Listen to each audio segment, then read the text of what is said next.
le verset 59. Il est écrit: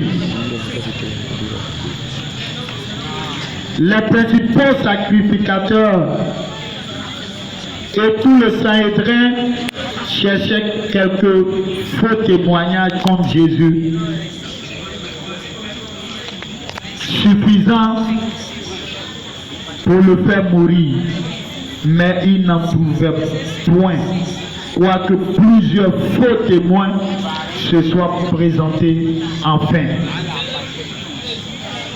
Il en vint deux qui dit: celui-ci a dit, je puis détruire le temple de Dieu et le rebâtir en 3 jours. Le souverain sacrificateur se leva et lui dit: ne réponds-tu rien? Qu'est-ce que ces hommes déposent contre toi?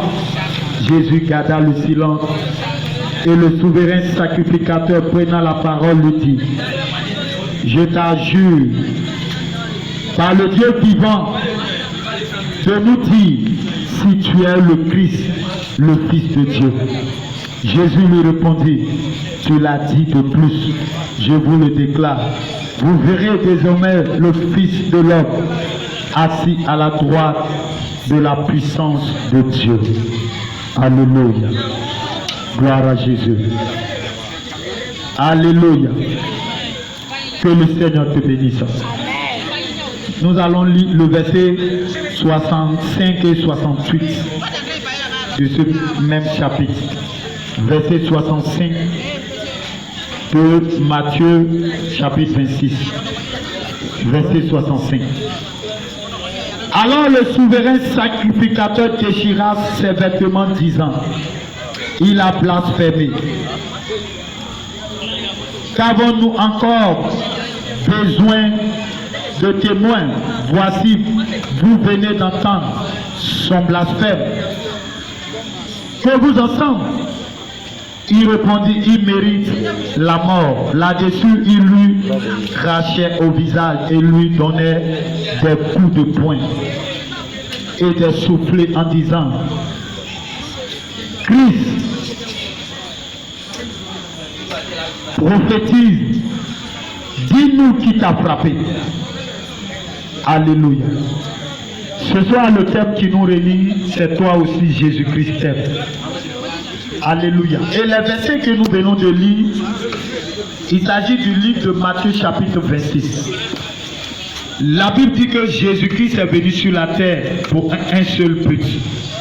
Et la Bible dit que le prophète Jean-Baptiste, le prophète, va présenter le Seigneur Jésus-Christ comme l'agneau de Dieu qui ôte le péché du monde.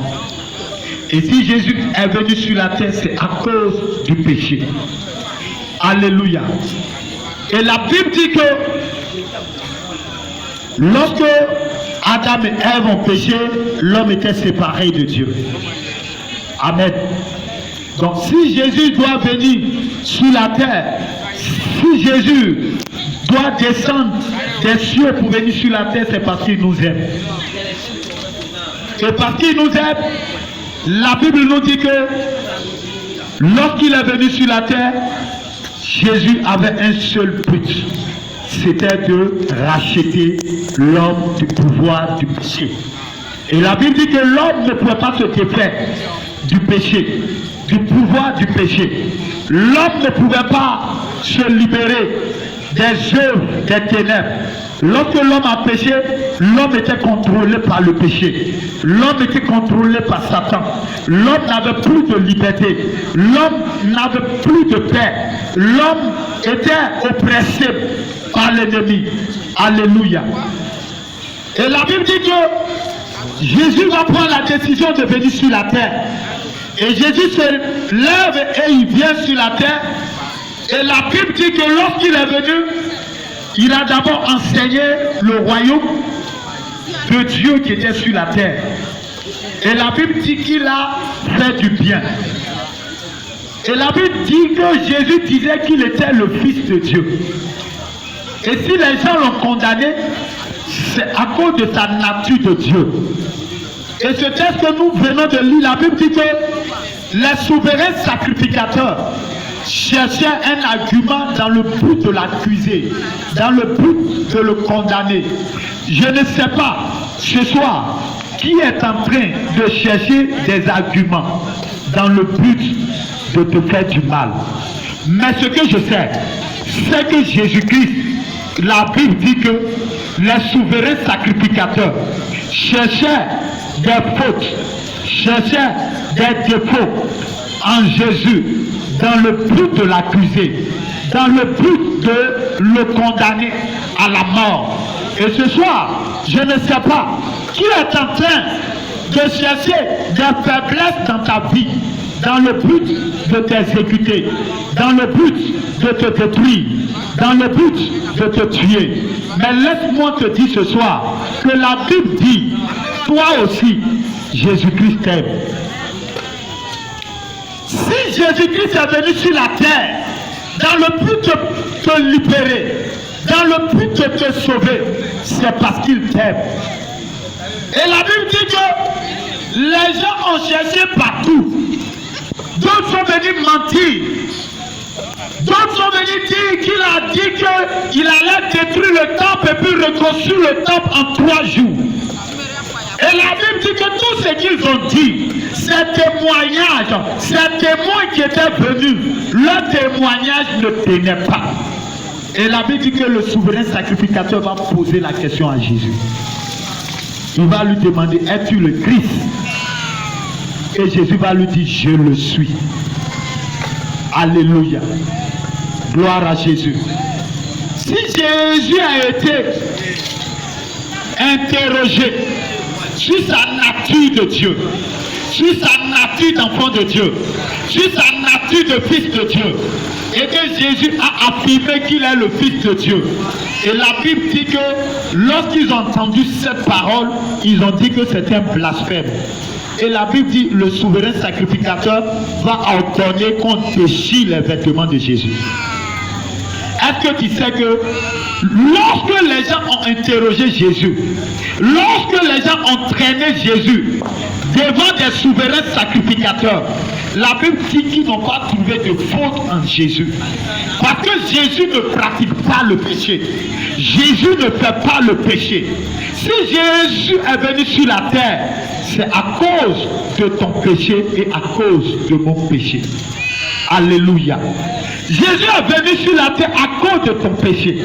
Ce soir, je suis en train de te dire que l'eau ne peut pas effacer tes péchés. Je suis en train de te dire que le sang des taureaux, le sang des moutons ne peut pas effacer tes péchés. Il a fallu que Dieu envoie son Fils unique Jésus-Christ sur la terre pour venir payer le prix de ton péché. Et si Jésus est venu sur la terre, la Bible dit qu'il a été déclaré non coupable. Alléluia. Et la Bible dit, lorsqu'il a dit qu'il est le Fils de Dieu, des hommes ont craché sur lui. Ils ont craché sur Jésus à cause de toi. Ils ont craché sur le Seigneur à cause de toi et de moi. La Bible dit qu'ils ont craché sur lui à cause de ton péché d'alcoolisme. Ils ont craché sur lui à cause de ton péché de mensonge. Ils ont craché sur lui à cause de ton péché de vol. Regarde combien de fois Dieu t'aime. Dieu qui est Dieu, qui a créé les choses et la terre. La Bible dit qu'il se déplace. Il vient sur la terre dans le but de te sauver du péché. Et la Bible dit que lorsqu'il est descendu sur la terre, lorsqu'il est venu, ils l'ont interrogé. Il était sans coupable. Et parce qu'il a dit qu'il est le Fils de Dieu. Mais effectivement, Jésus est le Fils de Dieu. Jésus est la parole de Dieu. Jésus est Dieu. C'est parce qu'il a dit qu'il est Dieu, c'est pourquoi les hommes l'ont condamné. Mais lui-même, il avait prédit déjà sa mort. La Bible dit que Jean, lorsqu'il a vu, il a dit, je ne suis même pas digne de délier la courroie de ses souliers. Je ne suis même pas digne de le toucher. Je ne suis même pas digne parce que celui-là, il fut avant moi. C'est lui qui est l'Éternel. C'est lui qui est Dieu. C'est lui qui est le Seigneur des Seigneurs. Et ce soir, toi aussi, Jésus-Christ t'aime. Tu vas dire, mais pourquoi tu me dis que Jésus m'aime avec la situation difficile que je traverse? Oui, Jésus-Christ t'aime. C'est à cause de toi qu'il est venu sur la terre. Toi qui es dans ta maison, toi qui es en train de passer, ce soir je suis venu t'attester que Jésus-Christ t'aime. Oui, laisse-moi te dire, c'est à cause de ton péché qu'il est venu sur la terre. Et la Bible dit, les gens vont le traîner devant Ponce Pilate. Les gens vont le traîner devant Hérode. Et la Bible dit que toutes ces personnes vont déclarer qu'il est non coupable.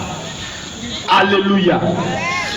Et ce qui m'intéresse, c'est que Pilate lui-même a déclaré que Jésus est juste. Et la Bible dit que Pilate va prendre de l'eau. Il va laver ses mains pour dire ce sang de ce juste-là ne doit pas tomber sur moi et ma famille. Alléluia. Sais-tu que ton sang qui devait verser, sais-tu que ton sang, tu devais payer le prix de ton péché, mais Jésus a pris ta place. Cela démontre l'amour que Dieu a pour toi. Toi qui manifestais la méchanceté, la colère, l'irritation, la sorcellerie, Jésus est venu sur la terre pour te sauver de ces choses. Et ce soir, je suis venu te dire que Jésus-Christ t'aime. C'est pourquoi ne bafoue pas cette main, cette grâce de Dieu pour toi, pour ta vie. Il est temps de lui donner ta vie. Il est temps de t'engager avec Jésus parce qu'il a manifesté l'amour pour toi. La Bible dit qu'il pouvait se sauver. Il pouvait dire même à des légions d'anges parce que c'est lui qui a créé les cieux et la terre pour le défendre. Mais la Bible dit qu'il ne l'a pas fait à cause de toi. Il devait te sauver. Jésus devait te sauver du péché. Satan dominait l'homme. Satan détruisait la vie de l'homme. Alléluia. Sais-tu que le salaire du péché, c'est la mort? Ce n'est pas la mort physique seulement, mais la mort éternelle. Sais-tu que après cette vie que tu mènes, si Jésus n'était pas venu, tu allais partir en enfer à cause de ton péché. Sais-tu cela? Ce soir, si tu n'as pas encore fait la paix avec Jésus, il faut donner ton cœur au Seigneur Jésus parce qu'il t'aime. Tu peux marcher avec tes amis. Tu peux marcher avec tes frères. Tu peux marcher avec tes soeurs. Mais sache-le, Jésus est mort pour toi. C'est pourquoi, lorsque vous marchez même ensemble, quand le soir arrive, chacun rentre chez lui à la maison.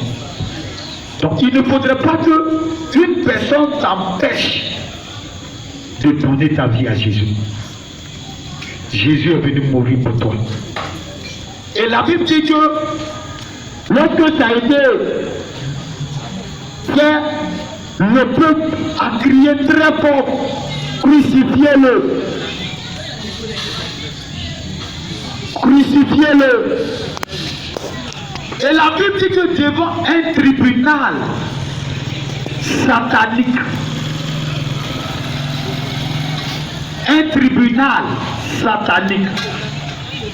parce qu'ils étaient en train de jouer le rôle que Satan devait jouer, ils se sont transformés aux adeptes du diable.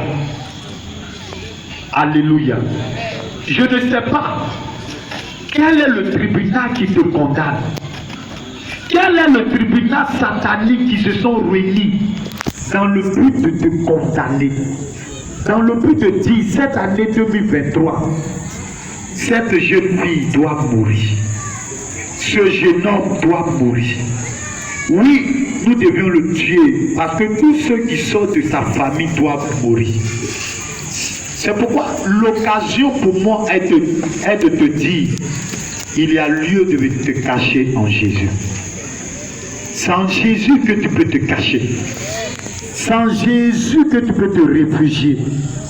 C'est en Jésus que tu peux recevoir la liberté, la délivrance. C'est lui seul. Alléluia. Gloire à Jésus. Nous allons poursuivre. Voici ce qui est dit encore. La Bible dit,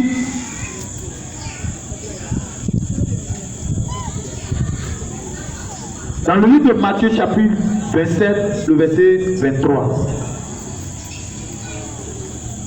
Voici ce qui est dit. La Bible dit, le gouverneur dit, mais quel mal a-t-il fait? Et il criait encore plus fort qu'il soit crucifié. Pilate, voyant qu'il ne gagnait rien, mais que le tumulte augmentait, prit de l'eau, se lava les mains en présence de la foule et dit, je suis innocent du sang de ce juste. Cela vous regarde. Et tout le peuple répondit, que son sang retombe sur nous et sur nos enfants. Alléluia. Pilate a dit, Jésus est sans faute, Jésus est sans péché, Jésus ne peut pas être condamné. Mais la Bible dit que la foule était là, la foule disait, crucifie-le, crucifie-le. Alléluia. Crucifie-le. Amen.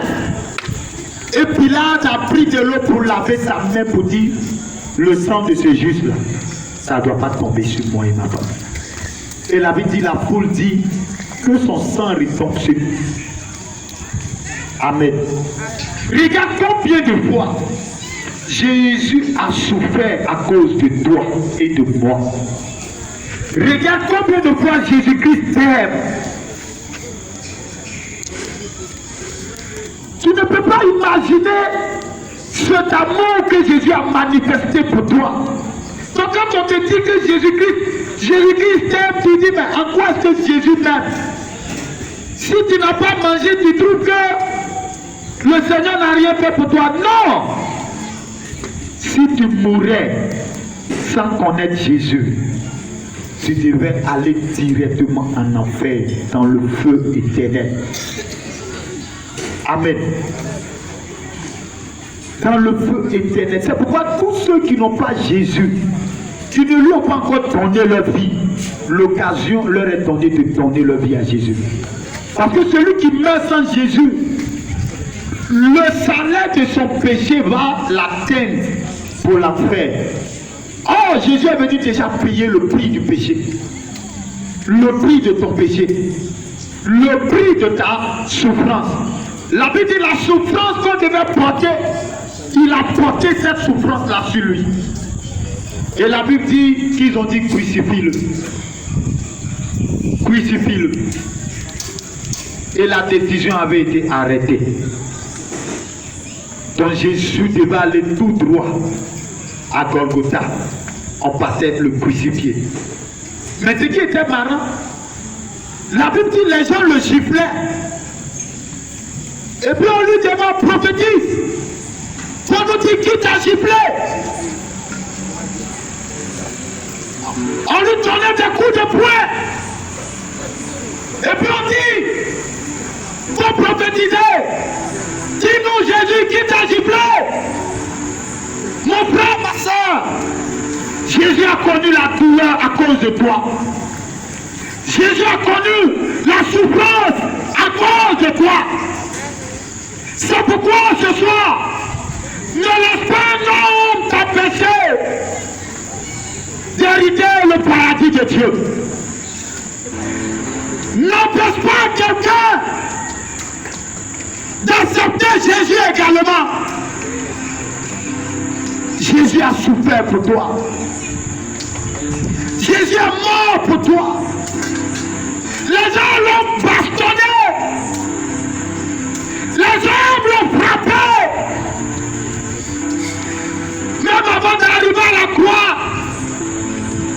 La Bible dit qu'ils l'ont frappé. C'est pourquoi je te pose la question. Vas-tu encore continuer dans le péché? Vas-tu encore continuer dans le péché? Sais-tu que le Créateur des cieux et de la terre a été chicoté à cause de toi? Sais-tu qu'il va te demander ses coups? Sais-tu qu'il va te demander ses crachats sur son visage? Jésus t'a aimé. Jésus t'a aimé. Jésus t'a aimé. Jésus t'a aimé. Et Jésus t'aime encore. Et il continuera de t'aimer. C'est pourquoi ce soir, si Jésus a pris ses coups, c'est à cause de la maladie que tu portes. Si Jésus a pris ses coups, c'est à cause des esprits de famille qui cherchent à t'assujettir. Si Jésus a pris ses coups, c'est parce qu'il t'aime. C'est qu'il t'aime. Hier, je vivais comme toi. J'étais dans le maquis. Je dormais dans le maquis. Je dansais dans le maquis. Et pas, j'étais là-dessus. Je pouvais prendre de l'alcool sans me contenir. Mais lorsque cette bonne nouvelle m'a approché, ma vie a été changée. Ma vie a été libérée. Ma vie a été transformée. Moi qui était un impudique, moi qui devait sur ce sort de la sorcellerie, sur ce sort de l'idolâtrie, la grâce de Dieu m'a localisé. Jésus m'a aimé. Et Jésus t'a aimé. Et Jésus t'aime. Ce soir, donne-lui ton cœur. Quitte le péché. Même si le péché te fatigue, si tu lui donnes ta vie sincèrement, il va te permettre de dominer le péché. Il va te donner le pouvoir de dominer le péché. Il va te donner le pouvoir de dominer le mal. Il dit surmonte le mal par le bien. Les gens cherchent à te mettre dans le mal. Les gens cherchent à ce que tu deviennes méchant, à ce que tu deviennes mauvais comme eux. Mais ne les suis pas. Ne les suis pas dans cette mauvaise manière de vivre. Ne les suis pas. Et peut-être que c'est la dernière opportunité que Dieu est en train de te donner pour être sauvé. C'est pourquoi saisis cette opportunité. Saisis-la. Saisis cette opportunité. Et la Bible dit, ils vont le prendre. Lorsqu'ils ont pris, ils ont continué de le chicoter. Lorsqu'ils ont pris, ils ont continué de le frapper. Lorsqu'ils ont pris, ils ont continué de le frapper. Et pendant qu'on le frappait, ils ont mis la croix sur son épaule. Ils ont mis la croix sur son épaule. On le chicote. Et la Bible dit qu'il tombait. Il plongeait. Et la Bible dit que le fouet dont on le chicotait, ça déchirait son corps. Sais-tu que le corps de Jésus a été déchiré à cause de toi? C'est pourquoi, ce soir, la sorcellerie n'a pas de pouvoir devant Jésus. Même si on dit que tu dois danser combien, si tu donnes ta vie à Jésus, tu ne danseras pas combien. Même si on dit que tu dois pratiquer la sorcellerie, et qu'on dit que tu as été initié, et que tu ne peux pas t'en défaire, si tu donnes ta vie à Jésus, il va te délivrer. Jésus t'aime ce soir. Jésus libère. Et la Bible dit, il est parti jusqu'à la croix. Et voici ce qui va se passer. La Bible dit, lorsqu'il arriva à la croix, Les gens l'ont crucifié. Et lorsque les gens l'ont crucifié, la Bible dit qu'il a demandé de l'eau, on lui a donné du vinaigre. Mon frère, ma soeur, est-ce que quand tu as soif, tu bois du vinaigre?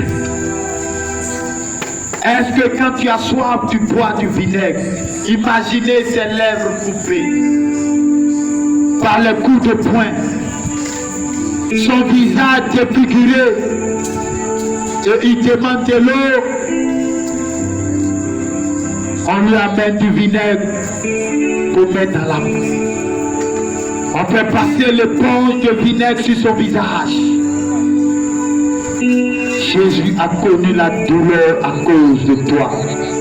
Jésus a connu l'amertume à cause de toi. L'amertume que tu devais subir. La Bible dit qu'il a subi cela à cause de toi. C'est pourquoi mon frère, ma soeur, ce soir, je veux te dire que ton papa ne peut pas te sauver. Ta maman ne peut pas te sauver. Même ton mari ne peut pas te sauver. Ton enfant ne peut pas te sauver. Ta religion que tu es en train de pratiquer ne peut pas te sauver. La seule personne qui t'aime s'appelle Jésus. C'est lui qui a pris le coup pour toi. C'est lui qui a pris le coup pour toi. Ce soir, Jésus t'aime encore. Donne-lui ta vie et tu verras la gloire de Dieu. Tu es dans ta maison, tu m'entends. L'occasion t'est donnée de donner ta vie à Jésus. J'ai un ami à moi, dans les années 2002. Cet ami, lorsque j'ai accepté Jésus, j'étais allé vers lui, je lui ai dit, mon frère, donne ta vie à Jésus. Sais-tu que Jésus-Christ t'aime? Et le frère, qui ne savait pas que la mort était tout près de lui, voici ce qu'il va me dire. Il va me dire, mon frère, je suis encore jeune. Laisse-moi, je vais faire un peu ma jeunesse. Et quand je vais prendre un peu de l'âge, je vais donner ma vie à Jésus. Et si je donne ma vie à Jésus, je serai même plus chrétien que toi. Mais le frère ne savait pas que dans un mois, la mort allait l'appeler. Et voici ce frère. Ce frère est allé au champ pour faire sortir des cabosses de cacao. Et voici, nous avions appris la nouvelle. On dit il est tombé dans l'eau. Et lorsqu'il est tombé dans l'eau, il est sorti une fois, il n'est plus ressorti. C'est 3 jours après qu'ils ont retrouvé son corps. Mais Jésus lui avait tendu la main. Et cette main-ci saisissait ce frère. Peut-être aujourd'hui allait vivre encore. Mais il n'a pas saisi cette main que le Seigneur est en train de lui tendre. Quelques jours après, son père a failli devenir fou. Il court pour aller à l'église et on prie pour lui. Les frères ont prié pour lui. Il dit, il voulait avoir de l'argent. Et le marabout lui a demandé de sacrifier son fils qu'il aime. Et c'est comme ça ce frère est mort. Mais son père vit encore. Alléluia. Ce soir, aucun homme n'est ta garantie. Même ton parent n'est pas ta garantie. N'as-tu pas appris que certains parents ont mangé leurs enfants dans la sorcellerie? N'as-tu pas appris ça? Ça se fait. N'as-tu pas appris que certains enfants ont sacrifié leurs parents pour de l'argent? Aucun homme n'est ta garantie. Mais la seule personne qui est ta garantie s'appelle Jésus. Donne ta vie à Jésus ce soir. Donne ta vie à Jésus. Chaque matin, tu sors tôt.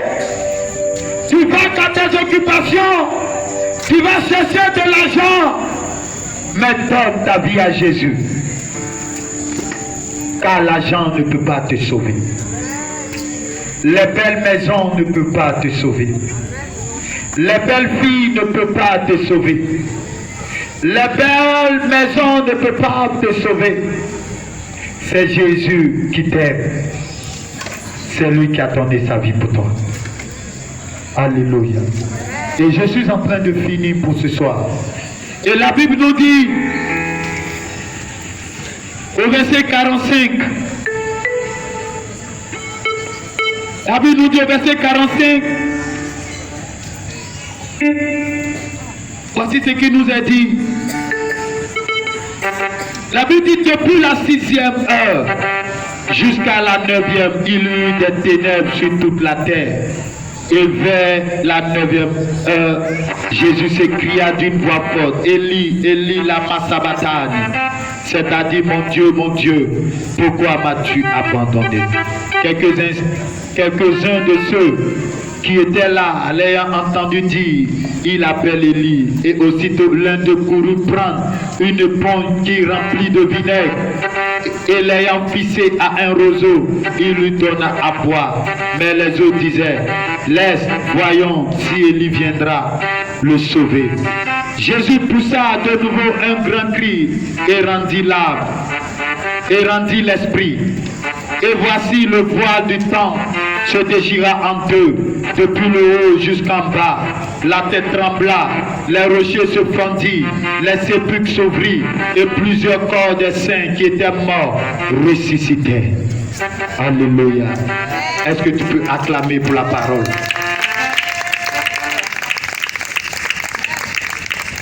La Bible dit, Jésus a été crucifié sur le bois. Et lorsqu'il a été crucifié sur le bois, la Bible dit que Jésus a été abandonné par son Père. Et la Bible dit, Jésus va crier, mais mon Père, pourquoi m'as-tu abandonné? Pourquoi m'as-tu abandonné? Sais-tu que Jésus, ton Sauveur, a été abandonné par le Père sur la croix? Et Jésus devait être abandonné. Pourquoi? Parce qu'il devait payer le prix du péché. Le Père l'a abandonné parce que si le Père ne l'abandonnait pas, il ne pouvait pas payer le prix du péché. Il fallait qu'il meure. Il fallait qu'il rende l'esprit. Il fallait qu'il paye le prix du péché. Il fallait qu'il paye le prix du péché, de ton péché, de mon péché. Le prix du péché de celui-là qui pratique, oui, le vol, de celui-là qui pratique l'assassinat, de celui-là qui pratique, oh oui, le vol. Il a payé le péché de toute l'humanité. La Bible dit Jésus a été abandonné. Il a été abandonné pour toi. Vas-tu continuer de vivre dans le péché? Ou bien ce soir vas-tu donner ta vie à Jésus? Il a été abandonné par le Père pour un moment. Il fallait qu'il soit abandonné pour un moment. Pour te sauver. Pour te délivrer. Pour te libérer, pour te restaurer. Jésus a été abandonné à cause de toi. Il a été abandonné. Il a été abandonné. Et la Bible dit que les gens se moquaient de lui. Pour dire qu'il a sauvé les autres. Qui se sauve lui-même s'il est Dieu. S'il dit qu'il est Dieu vraiment, qui se sauve. Sais-tu que Jésus a été abandonné à cause de toi? Sachez-le, Jésus a guéri les malades. Jésus a ressuscité les morts. Mais il fallait qu'il passe par là. Il fallait qu'il paye le prix du péché. Il fallait qu'il dépouille Satan de son pouvoir sur toi, de son autorité sur ta vie. Pour que si toi, désormais, si tu l'acceptes, tu deviennes enfant de Dieu. Tu deviennes enfant de Dieu. Et la Bible dit, vers la 9e heure, Jésus, lorsqu'il a rendu l'esprit, la Bible dit qu'il a eu un tremblement de terre. La Bible dit qu'il y a des morts. Les saints qui étaient morts depuis des années ont été ressuscités lorsque Jésus a rendu l'esprit. C'est pourquoi je suis en train de te dire, quelle que soit la tombe dans laquelle l'ennemi t'avait mis, je déclare que le Seigneur te fait sortir de cette tombe. Le Seigneur te fait sortir de cette tombe. Le Seigneur te fait sortir de cette tombe. Le Seigneur te fait sortir de cette tombe. Le Seigneur te fait sortir de cette tombe. Au nom de Jésus-Christ. Quel que soit le problème, le Seigneur te libère de ce problème. Au nom de Jésus-Christ. Alléluia. Gloire à Jésus. Que Dieu te bénisse. Nous allons nous tenir debout dans la présence du Seigneur. Tu vas te tenir dans la présence de Jésus. Alléluia. Gloire à Jésus. Marabaché te kiribru. Rete kiribru. Karababababa. Kirete kiribru. Tu es là. Tu n'as pas encore accepté Jésus. Et tu viens d'entendre cette parole qui te concerne. Cours pour venir accepter Jésus. Cours pour sortir de l'enfer. Pour venir dans le royaume de Dieu. Si tu n'as pas encore accepté Jésus, lève la main comme ça. Si tu n'as pas encore accepté Jésus, pour faire un deuxième pas, tu vas venir devant ici. Tu es tout pour moi. Adore Dieu. Tu es tout pour Tu n'as pas moi. accepté Jésus, viens devant. Nous allons t'amener à accepter Jésus. C'est lui seul. Tu vas faire cette prière avec moi. Tu vas dire, Seigneur Jésus, ce soir, je prends la décision de t'accepter comme mon Seigneur et mon Sauveur. Pardonne-moi pour mes péchés. Seigneur, je ne suis rien sans toi. Je ne veux rien sans toi. Ma vie n'a pas de sens sans toi. C'est pourquoi ce soir, je te donne ma vie. Pardonne-moi mes péchés. Lave-moi par ton sang. Lave-moi par ton sang. Au nom de Jésus, donne-moi ton Saint-Esprit et conduis-moi pour le restant de ma vie. Au nom de Jésus. Amen. Maintenant, moi, je prie pour toi. Père, je prie pour la vie de ton fils. Il vient d'entendre que c'est toi seul, tu l'as aimé. Je prie que sa décision qu'il vient de prendre avec toi, que cette décision éternelle, qui ne fasse pas éternelle marche arrière. Donne-lui la force, la capacité